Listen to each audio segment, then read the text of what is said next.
Guys, I have a question. Are you married to a harlot? Are you dating a harlot? Are you engaged to a harlot? The harlot could be male or female. Are you? See, a lot of times we read about uh, we read about the harlot and the man of in Proverbs chapter 4, I believe it talks about the unwise man. He has no wisdom, he has no understanding, and he's following the harlot, and she leads him to a place where her path, the door of her home, leads to hell, and death resides in her home. It talks about that. It talks about the dangers of listening to the voice of the adulterous woman, or the harlot, right? And listening to the smooth words of this woman, right? But I want to let you know that men are doing that too, okay? Men are doing that too. So that individual, that their word is smooth as butter and it flatters, and they can lead you away based on the fact that you're not walking in God's wisdom and understanding. We know about that one. But what happened when you married to that person? Oh, what do I mean by that? Well, you are married to someone who's attached to other people. Mm-hmm. You're married to a man or a woman that has not let go of these past relationships and got other things going on. You understand? Sometimes you can be a harlot before you start to. The word of God says, a man that looks upon a woman to desire her, that includes us women. We look upon a person, a man, to desire him. We have already committed adultery in our hearts. So guys, let me tell you what it starts with. You looking, and wait, it starts with a conversation. Just like Eve did in the beginning. She had a conversation with a serpent. Instead of saying, "Get thee behind me," she had a conversation. Then the conversation led to looking. She looked at that shiny fruit. We all say apple. It never said apple in the Bible, okay? So I'm going to say she looked at a banana, okay? All right, whatever. So she looked at the fruit and it was delicious and she bit it, but it started with a conversation. You are already a harlot in your heart when you already start that conversation. You understand?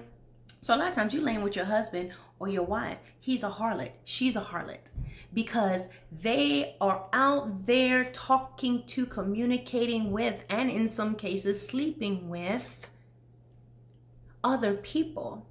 They're communicating and they're talking to other people, and they're being lured away, lured away, lured away, or they're the ones luring people away from their spouses, from their destiny, from their vision, from what God has for them, because they're doing this. They're flattering with their lips.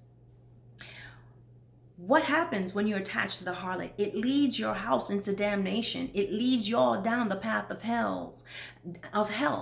So that's why you have problems in your home. That's why you have stuff going on. That's why certain things schism with the kids. How come your kids find little things? Your sons, your daughters getting into them because you are the harlot that's had the door open. You know what? Your fiance could be a harlot. Things of that nature. They are still attached to dead relationships, dead things. They're still doing little things behind your back. They're having conversations with people they shouldn't be having conversations with. They're still looking over the fence into other things, and you're going to attach yourself to this man or woman that's doing these things, who's playing the harlot, whether it's playing the harlot with a mouth, having conversations, doing things, going in different ways, and take you that way. Also, playing the harlot how? Because they won't look to God. They look into the enemy. They're being enticed by the things of the world. They're playing the harlot because they're running from God and running to the world and putting that into themselves and bringing that into the house. Then you fall into death's door. You're falling into the things, the abyss, the pit that your harlot husband or wife or partner is doing, your harlot boyfriend, girlfriend. And sometimes, yes, these people may say, "Well, I'm not sleeping around." You talking. I'm not sleeping around. You still have a bunch of dead relationships that you haven't let go of. Let me tell you something. I may be wrong for this, but when you're my ex, you're my ex. We're not going to be having no conversations and talking. You're not going to be able to call me up on the phone to ask me about nothing. You had me. You had me before. You chose to mess it up, so you don't get any of my time. Now, granted, you have children. Guess what? We're talking about the children. only. I don't want to know nothing about whatever. I'm not going to be like, oh, Happy New Year. How you doing? I'm not going to do that. Now, some of you do that, whatever. Okay. But let me tell you something. You have people that's tied to past relationship, past boyfriends, girlfriends, people that they slept with, people that they almost slept with, people that they know they like, they're attracted to, and they had a little thing, but it never happened. And they're tied, they're still, that's the harlot. A harlot has contacts with everybody. Personally, every now and then I come over here and get with you. I get with you. I keep you still got my number in your in your phone, so you can call me every now and then. Every now and then I still have access to tweet you and to talk to you and to text you every now and then, or to tell you whatever, and you know what's going on. Listen, your ex is your ex is your ex. Let them go. Let them go. Unless it's for the children, and even then, you have to keep clear guidelines in that.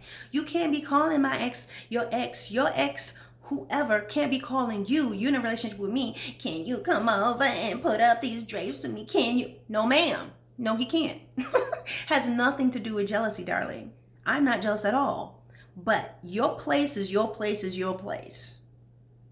No, you can't be calling his wife. Your wife is not run to, well, he just need me to go with him to do this for him because no, he needs to learn to function without you. You got a husband. Chill.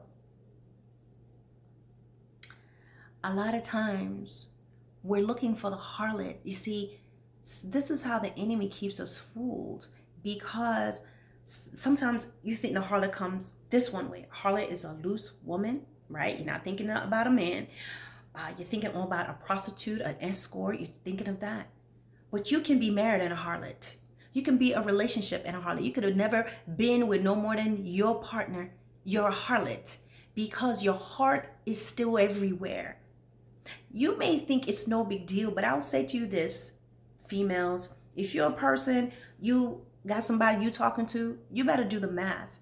You have a husband, but this is a person you talk to, and you have a schedule. You have a routine with this person. If you add up the amount of time you talking to him, you look in your phone and see the amount of time you talking to this man, and the type of conversation, look how the content of it is changing. The amount of time you give to this person, times a week, times a month, time a year.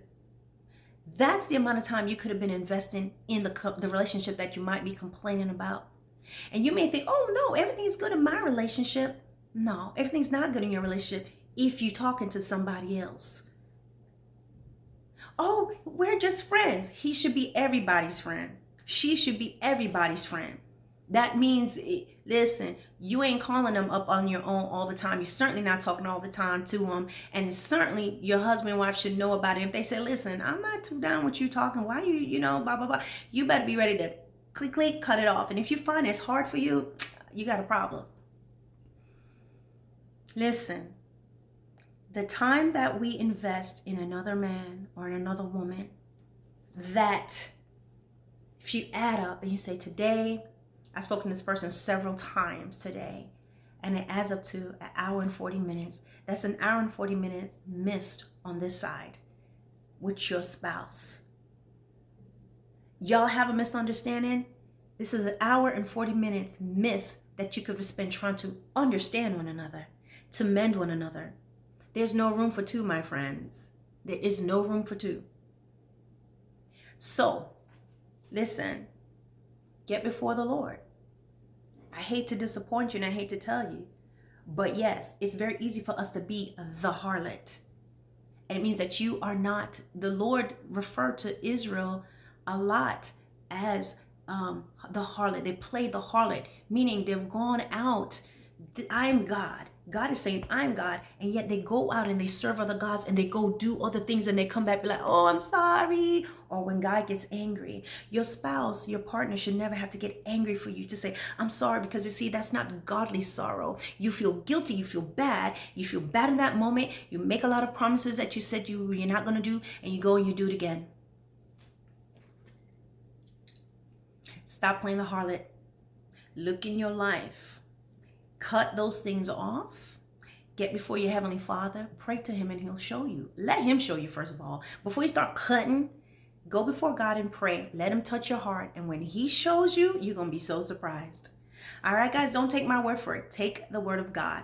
Ask him to search your heart and show you so you can get in the right place for your spouse now and for the spouse of your future. Peace out.